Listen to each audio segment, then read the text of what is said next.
Hi guys, it's Nathan here from Headbangers. Today we've got Joe from Trenchfoot. Now, if you haven't heard Trenchfoot, they're a death metal band based in Liverpool, and they're really, really good. I'd highly recommend listening to them. I saw them in mid-February at Boom.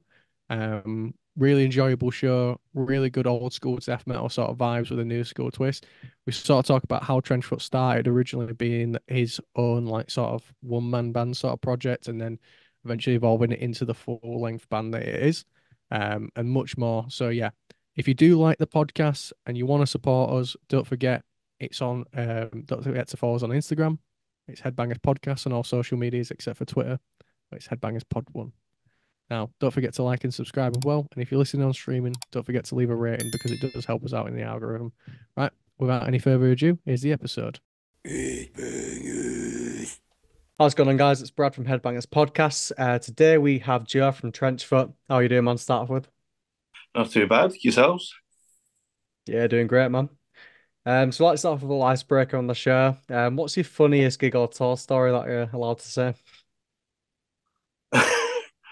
um, to be honest, I haven't really got many that are that interesting. Um, I think I'm quite boring myself, to be honest. Um, I don't know. We just have a few drinks, have a few laughs. Nothing mad really happens. I suppose a previous band I was in, we did hide the bassist passport, and we did Oh, fucking hell. smuggle him back across the border. He wasn't that impressed. Did he run into any issues with that, or did he manage to smoothly do it and smuggle him in? Yeah, we hit him in the footwell of the van. Certainly a story to tell. If you ever want to pass something illegal over the borders, I guess you've got experience on it. It's all in the Awesome. footwell, boys. It's all in the footwell. One thing I wanted to ask you is like, obviously, I first sort of saw you in bands when you were in Cryptic Shift. Um, and when you sort of left, what was like the biggest thing that you found like was kind of a shock when you decided to start Trenchfoot, like a few years on compared to when you joined Cryptic Shift? Well, when I started Trenchfoot, it was a solo project anyway. It was just a bit of, I suppose, COVID fun, really. It was just a bedroom project. I had no intention of doing anything with it. Then I got offered a couple of shows as a solo project. They fell through, but then it sort of piqued me interest. So got a band together and got a few shows and kind of worked out. So here we are. That's cool, Yeah, man. awesome, man. Yeah, I know that I read that you like played around with the idea of a solo project for a while, but like, it never came into fruition. Like, you said you thought about like thrash and punk and stuff like that. But what made you land on death metal? Like what made that be the one that you're like, I can stick in this for a while now? It's what I know. It's what I know the most. Oh yeah, Is this I think yeah. I think like Trenchfoot. I remember seeing you when it was. I can't remember. I think it was Coffin. No, not Coffin Mulch. Which band was it? It was like a gig a few like weeks back. Um, and I remember saying to Andy from Slime Lord, I was like, as soon as I saw you, I was like, I'm putting Trenchfoot on the list of bands to interview this year because I was like, they were fucking sick. Just straight up, really, just like old school sounding death metal, but had such still a new twist to it. And like, I think over like the last few years, bands like that have popped up where you're getting like so many death metal bands where it's like, fucking who the fuck are these? Like, do you know what I mean? Like they've come out of nowhere. So like, what as like a musician, what do you think's like sort of spearheaded that? Um, for myself or just in general? Just in general, because I've noticed like think since 2019, like we've just had a new renaissance of like just new death metal coming out. Yeah, it's just the resurgence of old school death metal, isn't it? They've all just sort of sprung out of the woodwork, us included. And especially in the UK's scene's absolutely thriving for it now. Definitely. Um, I, I don't know. I think it's all like labels like Maggot Stomp, especially, have pushed all them to the front, and people are just emulating everything, myself included. Yeah, I tell you what, Maggot Stomp and like 20 buck spin and stuff like they're just absolutely spearheading it, aren't they? Yeah, definitely. What do you think it is about like old school death metal, like why people want to go back to it? Because there's been a lot of different variations of death metal over the years, aren't there? But I feel like like you said, it's like old school styles super upcoming again, and it's like a new wave. I think it's because the majority of the scene was just absolutely saturated with brutal death and slam and all that. So it was kind of refreshing to see the old school side coming back, and I think it's just absolutely boomed from there. Oh yeah, I think Power Trip you can give them a lot of credit for the old school Mm. sound coming in because I remember first time I heard Power Trip, how it sounded. It's like if you could show it in the 90s and you'd be like, oh, this is a 90s band that just never got discovered. You'd been like, yeah, I believe that. And like I think people found it through them going, you know what, we could still do that and it could still be popular. We Mm. don't have to ultra fucking produce everything. And you can see that in like you guys as well. Like, if you look at the artwork, it's very much like it feels like a Lost Cannibal Corpse album cover when you look at like, the last EP that you released and like it's cool. You know what I mean? Well, I like to draw from all my old school horror films. I like to make things nice and gory. Yeah, I was going to ask you about that actually, because I know that you've stated before, like, like 80s horror have had such a huge influence in the way that, you do your music and then your artwork and everything like that. Um, is there any like 80s horror film or like, 80s horror director that you think is like massively overlooked that kind of gets pushed down the woodwork compared to like some of the greats? Because you've got your Evil Deads and your shit like that, but Yeah, I mean, obviously you've got Fulci, you've got Argento, you got all those ones, but likes of Lamberto Bava, he sort of gets pushed aside. He done Demons. I think that's one of the best horror films to come out of the 80s, but he sort of gets pushed aside by his more better known directors, should I say. what kind of stuff has he done then? Like that I'd probably know. Demons, if you know that. I don't think I've watched it. What is it No, like? it's it's it's it's daft. It's just fun. It's 80s. It's violent. It's fun. Trapped in the cinema, life imitates what they're watching on the screen. Everyone dies. The classics. I do love like the old 80s Mm. tropes though with like horror movies. Like horror movies now, it was like you watch it and you can almost like step by step guess what's gonna happen next. Like the amount of times it's like I'll be sat there like there's gonna be some like a face or some shit that's just gonna pop out of the corner of that screen in about 5 minutes. Ah, do you know what I mean? But like it is horror films like nah, how do we make it either weird, gory, or actually genuinely make you shit yourself a little bit? Like that's the three avenues they went down, and that's why I think 80s horror is like are probably some of the best. I think the kills were just a bit more creative back then as well. Oh yeah, yeah. Like what fucking film is it? I'm forgetting the name. Hellraiser. Hellraiser would never get made now. It's like what you want to tell this story about this guy who like halfway, like all the way through it, pretty much is just like a fucking. He looks like the old lady in SpongeBob, like in the wheelchair, where she's there like chocolate, like you know what I mean? They're like, no, I'm not making that, like, but it fucking works because it's weird and it's gory, and that's what people actually want from like horror films. They actually want to be genuinely scared. They did revamp Hellraiser the other year. Oh, you know, I watched that and like I thought it was the middest film I've ever seen. I didn't mind it. I honestly, the only thing that I thought was really cool about it was when they showed how they're made essentially. Yeah, Like right at the end, I thought that's pretty sick. that Like was. all the film like in between like was nothing like the like original. It was kind of like it just didn't grab me. Yeah, I mean, it was quite. There was a lot of filler in it, but like especially that the ending bit where it showcased his transformation was good. But yeah, it's not compared to the original or even the second one. Oh yeah, like yeah, because that entire film I was like going, oh, I feel I'm kind of all right with it ish, but like I still think it could have been better. And then at the end I was like, you know what, that was the best part about the film because it's actually really interesting. Um, so like when it comes to like trench foot, obviously you've come from like a majority of like guitar background. What was like some of the biggest things that obviously when you did start gigging, that kind of like took some adjustment when it came to fronting the band? Well, being a front man, I've never done it before. Having to talk in between songs, it's not something I'm a fan of. So trying to fill out the spaces in between songs, trying to fill the gaps where there's like anything going on with the drummer or anything, if any cymbals need readjusting, anything like that. Not into that. So trying to work through that, trying to keep the crowd sort of entertained, so to speak. It's a bit of a challenge.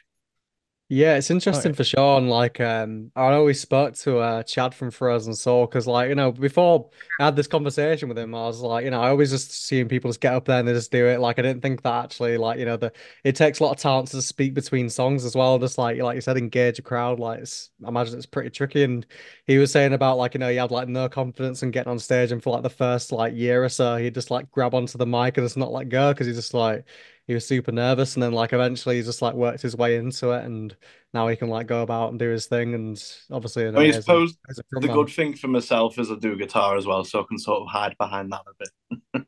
That's Oh true, yeah. actually. Yeah, Oh yeah. Like I think doing vocals is such like a personal like thing as well. Like I think it's one of the only instruments that if you fuck up, it's like, oh fucking thumbs up on Zoom again. But if you fuck up, it's like visibly noticeable. Like audibly noticeable. Do you know what I mean? Mm. Like if you don't hit like something right and it just sounds a bit off, especially growling, everyone's gonna know. Whereas like if you just hit somewhat slightly on guitar, you can go, I can hide it. Like, do you know what I mean? Like, See, I'm the opposite. I notice more the guitar side of things because that's my whole background. mm. I'm new to the vocals. So if I mess up on vocals, I'm not really that bothered. But if I mess up on guitar, that's what I'll notice. Oh, that's interesting to be fair. Because like I've only done vocals and like tried learning bits of guitar. But if any one of my band members like fucks up the guitar, I will not notice. I'll just be like, I just chose to play that differently today. It sounded all right. it's abstract, isn't Like, it? yeah, it's abstract.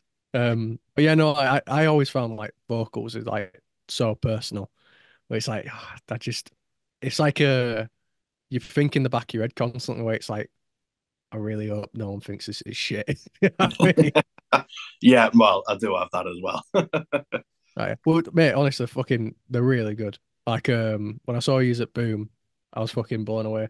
I also really appreciated like just I like a band that done in between sets just do like, hey, like the standard how we all doing tonight and stuff like that. Yeah. I like a band that just comes in, plays, talks for a bit, and then fucks off. And like you absolutely smashed it.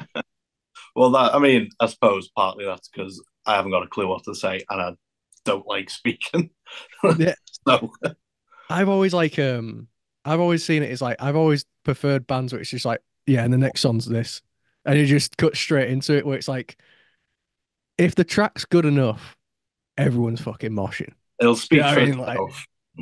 yeah, like you don't have to be like, right, I want to see everyone do a circle pit, or I want to see everyone split up it's like, nah, if it's good enough, people are just gonna do that on their own. Yeah. I mean, as well, I suppose if you can read the crowd, if it looks like they're engaging a bit more, then, you can push for a bit more involvement. But if the crowd's dead, you sort of dial it back a bit as well. If they don't look that interested. And if you try and get them involved, chances are they're not. But if they are enjoying it and then you push for it, they're going to go for it a bit more.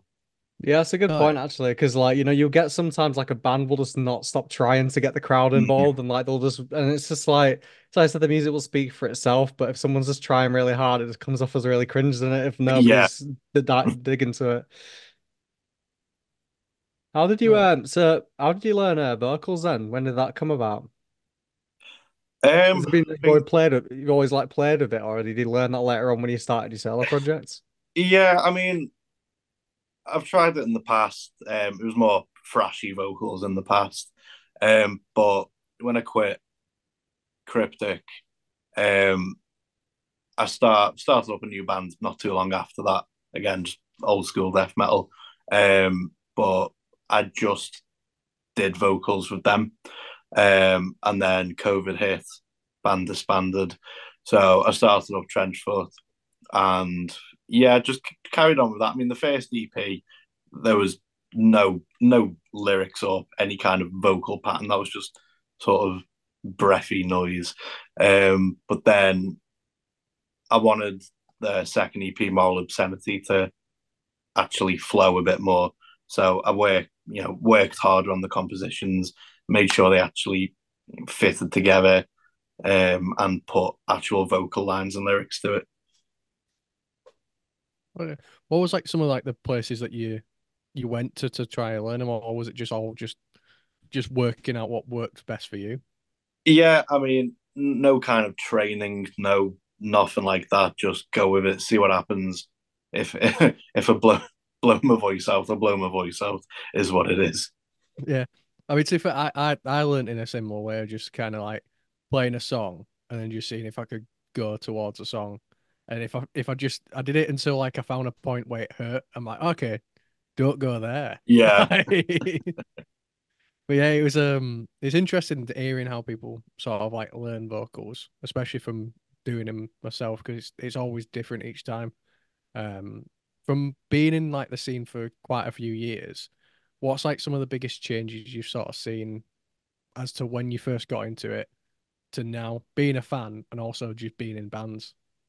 um, it's the main genres really. So back when I first started gigging, like the local scene for me especially was thrash, and I found that was quite prevalent in the scenes. There was a lot more going on with thrash bands, and then as the years went on, it sort of fell a bit towards like the likes of deathcore, slam, brutal death, which is still ongoing now. But then the old school death metal did make a comeback, and that's sort of, I don't want to say dominating at the moment, but it's definitely one of the main genres that's going on.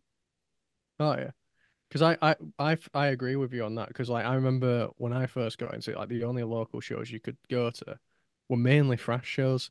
Mm, Like they were the ones that were always on, and now you don't really see any much of a like a thrash scene anymore. no, I mean Like there's a few still going on, but I think compared to what it was like, I don't know, 9 years ago maybe, it's nowhere near as many. oh yeah, I think it's really interesting because like I remember going to them, and now I'll see the same fuckers either in like a hardcore band or in a death metal band, and like those are Yeah, now the two types of shows that I see the most often, like locally. yeah. Well, they cross over as well. Hardcore and death metal. The crowds seem to go hand in hand at the moment. Oh yeah, like have you seen like the clips of like Obituary and like Dying Fetus playing like hardcore fests Yeah, in the US? Mate, I'd fucking give a kidney to be in that crowd. yeah. It's pretty nuts. Oh yeah, like just seeing like these bands like playing straight up just like fight riffs, just Mm, seeing like people actually fighting to them is amazing. Like to me, it's like this is like the best audience for the for this yeah. genre. Yeah, it goes hard to be fair. Yeah, I remember as well though, like it did used to be fresh gigs, and it just sort of changed. I wonder, yeah, because I think like the American scene came first of like, brutal death, like, and this death metal infused hardcore coming first. So I wonder if we sort of like not jumped on the bandwagon, but like, that kind of came after it as well. Yeah, possible.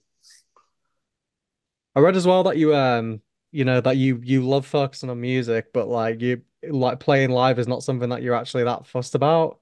Or like, you're more interested in writing than you are live shows, and live shows is something that you feel like you have to do. Is that like true, or is that like something that you over time you've changed your mind about it? Yeah, so I think obviously when I first started, I wasn't really interested in playing live.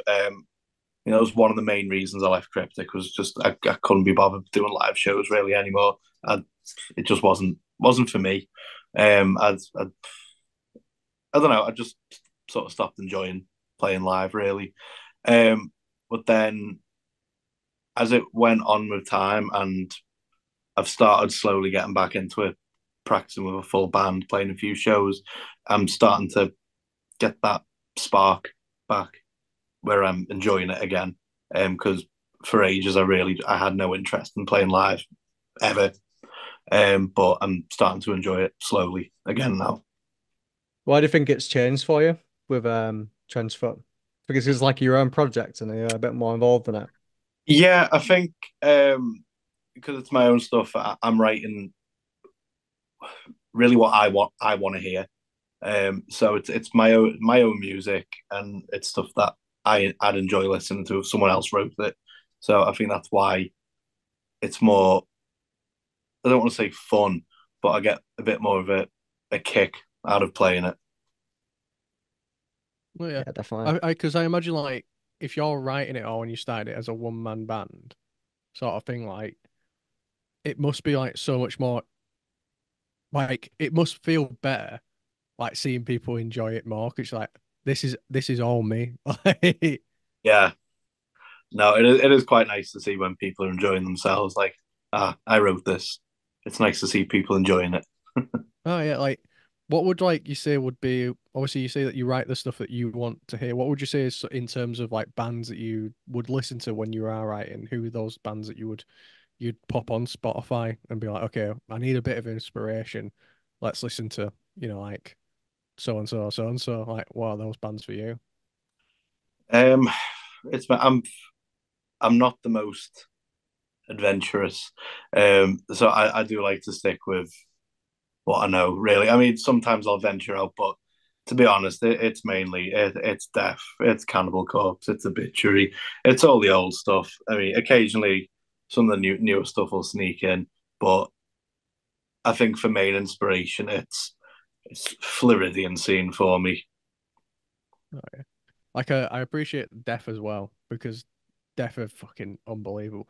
What's like, I always ask people who like Def about this, but like, what's your opinion on tribute, like the worship bands, like the bands that have kind of come out, just kind of like worshiping like fucking like leprosy era Def. Like gruesome. Yeah, like gruesome and stuff like where it's like like Chuck and the like obviously Def kind of figured out that formula, but then you've got bands now going, well, I now know the formula, and I think that's a great formula. And I don't want to change anything about it, so I'm just going to write about that like that way. What's your opinion on it?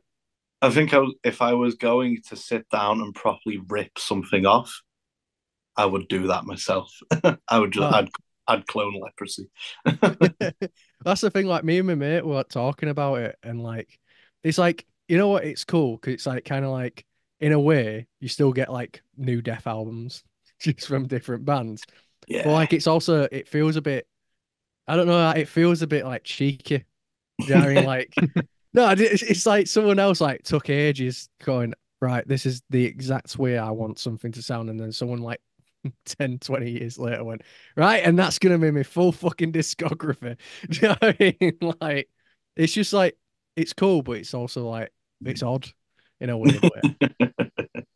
I think though as well, like people can like choose not to listen to it, and like I think if that's what someone wants to do, then I'm sure there's gonna be like a bunch of people that are gonna enjoy listening to what is like almost like a Def continuation, and it is sort of like new songs in it, so it's not exactly just a complete cover band. But even so, like I remember seeing like Def DTA, I think it is like, and I think it was Bloodstock 2015, and I think I Yeah. just got into like death metal then in that year actually, and I was like proper like investing my time to death, and obviously it doesn't have Chuck, but it has some of the original members, and the guy who was like being Chuck on stage, like it was actually incredible. Like it felt like I was seeing death, and they played like bangers, like they were super tight. So it's interesting, and I think it's cool because you know especially someone my age or Nathan's age and whatever, like, we were never even close to being able to see Def live, and that's the only chance we'll get. So it's kind of cool when people do that stuff for sure. Oh yeah, tell you what though, being that guy that has to do like vocals for that band must be the most nerve-wracking thing walking on So much stage though. pressure. Yeah, just being like, I know this full crowd's gonna wish that was someone else like the next 45 fucking minutes. But he played with Cynic recently as well. Really? Oh yeah, I heard that. Is he a No. permanent member? I don't know. I'm not too sure on that. I don't think he is. Could be wrong. So are you what are you working on at the moment then? Are you working on a full album? Well, I think we're going to lay off shows. We've got a couple of shows lined up July onwards, but I think for now, until then, we're just going to focus on writing new material. Whether it's an EP or a full length, we've not yet decided. Um, but we'll get a few down and see what happens then. A full length would be cool, but realistically, an EP might be more tangible, but we'll see what happens. Oh yeah. And now that you've got like obviously other members as well, is it still going to be like mainly you writing it, or like other members going to be chipping in and putting Uh, in some of theirs? no, for sure. I want them all to contribute. Obviously, I think I have the vision in my head of what I want it to sound like. Mhm. But absolutely, I want ideas from all of them. Anything that I write that they don't like, I want them to come up with ideas that could be better. So I don't want it to just be me. I want it to be all of us collectively. Do you think it's Oh going yeah. to be like a hard transition from like, being the sole songwriter to like having people chip in? Do you think it's like your baby and like it's going to be hard for people to give you their criticism and something, or do you think like you're quite open to it so it doesn't matter too much? No, I'm open to it. If it's gonna help, then I'm gonna accept it. I'm not one of those like, no, these are my ideas. We're sticking with them. If they don't think it sounds good, then and that's a majority, then I'll go with them. If you want to write something else instead of what I've written, that's absolutely fine. Oh yeah. I think it's good to have that where it's just like, because I've worked with people in the past where they've been like so sacred about the riff. Like it's Mm. like if there's no fucking place for it, there's no fucking place for Yeah, it, man. Like but yeah, no, like it's good you have that mentality, because I think there's a lot of people that like when they write, they almost imprint too much of themselves mm. on it, and then when someone goes, yeah, I'm not that too into it, they'll be like, why, and you're there like, I just didn't vibe with it. Yeah, like, but yeah, it's cool that you've got that. Like outside of like the band, what would you say is some like the other stuff that you'll be getting up to, like any like hobbies and interests that you enjoy doing, or I don't really do much else. I mean, I've got two kids, so that's basically my life. yeah, Two kids and work. yeah. Mine's pretty much the same except for minus the two kids bit. That's awesome. So we are sort of getting to the end point of the interview now. One way that we always like to leave it, is if you were trapped in a zombie apocalypse and you had only only your bandmates to survive with, and you've got to pick one member to be most reliant on and one member to be least reliant on, who would you choose and why? I Also, mean, you're exempt from it. I'd just feed all of them. Speed up. Get rid of them, and then I can go back to being a solo project. Someone criticizes your riff, and I'm like, all right, okay, I see you. That's like, to be fair, that's the most brutally honest like answer we've ever had. Everyone tries to go in the diplomatic route where they're like, you know what, I feel like, and they try really thinking about it. Like some of them, you can tell it's like, you know what, if that it came to it, I'm pretty sure they're all dead, and like, I'd throw them in front of me. I mean, to be fair, it'd be a great album as well. That's the concept Yeah, for your new album there, feeding your bandmates to the zombies. the But soul yeah, survivor, the OG. but yeah, thank you so much for coming on, man. Like Nathan seeing you live, I'm looking forward to hopefully someday seeing you live too. I do like to go into a few Boom shows, so I'm sure I'll see you around, and look forward to seeing what you do next. Yeah, no, thanks for having me. I mean, we'll be back to Leeds in July. I think we're playing Boom 2. We're playing with Iniquitous Savagery, Oh, which sweet. would be a pretty good show. So that'll be a good one to look forward to. Oh, sweet. Let me know when it is, because I've been trying to get to Boom more often, to be honest. Used to go all the time last year, and now just I've been just a bit of a hermit. So I I need feel an like you're excuse to still be there going like again. at least every month. That's why you were there 2 weeks ago. I was, but like it's That's not that. the That's not enough for you, Nathan, is it? yeah, it's not the almost every week like last year. But yeah, no, it's been great having you on. Like, massive fan. Really enjoyed you when I saw you at Boom, like like 2 months ago, a month ago now. Yeah, it was like the middle of Feb.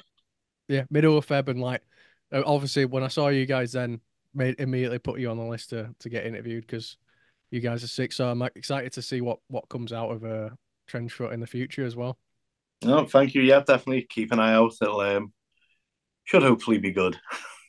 I've got Hell no yeah, man. doubt. I've got no doubt, man.